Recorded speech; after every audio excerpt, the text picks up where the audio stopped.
ఆయన ఘనత కొరకు నా సర్వస్వం. ఏప్రిల్ 11. నిరవధికమైన మరియు కార్యసాధకమైన దైవత్వం.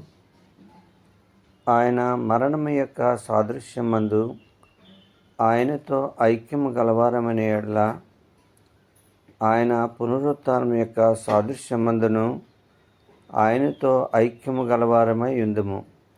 రోమా 6:5. సహ పునరుత్థానము. నేను యేసుతో పాటు పునరుత్థాన అనుభవంలో పాలు పంచుకున్నాననడానికి రుజువు నాలో దేవుని పోలిక సుస్పష్టంగా ఉండడమే. నాకు పరలోక జీవాన్నిచ్చే అధికారం యేసుకుంది. ఈ అధికారము ఆయనకు పునరుత్థాన అనుభవం ద్వారా లభించింది. కాబట్టి నా జీవితానుభవాలకు దేవుని జీవం పునాది కావాలి. ఇప్పుడే నేను యేసు పునరుత్థానములో ఆయనతో పాలు పంచుకోగలను. పరిశుద్ధత ద్వారా నేను ఈ సాదృశ్యాన్ని బహిర్గతం చేయాలి. అపోస్తలుడైన పౌలు సందేశాల్లో ఈ భావనే మనకు ప్రధానంగా కనిపిస్తుంది.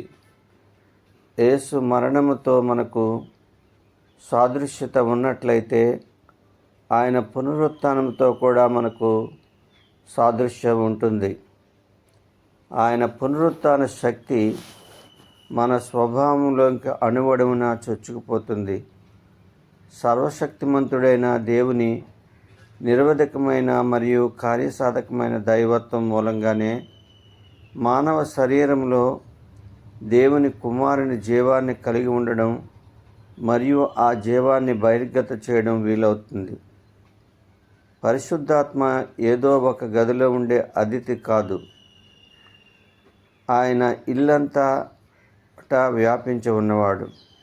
నాలో ఉన్న ప్రాచీన పురుషుడు, నేను వారసత్వంగా పొందిన పాపపు స్వభావం. యేసు మరణంలో పాలు పంచుకున్నప్పుడు పరిశుద్ధాత్మ నా జీవితాన్ని ఆవరిస్తాడు. నా జీవితంలో ప్రతిదీ పరిశుద్ధాత్మ అధీనంలో ఉంటుంది. పరిశుద్ధాత్మ వెలుగులో నడుస్తూ ఆయన నాకు వెల్లడి చేసిన వాటన్నిటికీ విధేయత చూపడమే నా బాధ్యత. పాపం విషయంలో నేను ఇటువంటి ముఖ్యమైన నిర్ణయం తీసుకున్న తర్వాత నేనిక పాపం విషయంలో మృతుడినే. నేనిక క్రీస్తు యేసులో సజీవుడను. రోమా 6:11. మానవ స్వభావం ఒక్క తీరుగా ఉన్నట్టుగానే యేసు పరిశుద్ధత కూడా ఒక్క తీరుగానే ఉంటుంది. దేవుడు ఈ పరిశుద్ధతనే మనకు అనుగ్రహించాడు. దేవుడు తన కుమారునిదైన ఈ పరిశుద్ధతనే మనకు అనుగ్రహించాడు. నేనిక ఆత్మ విషయంలో నూతన జీవం కలిగిన నూతన సృష్టిని.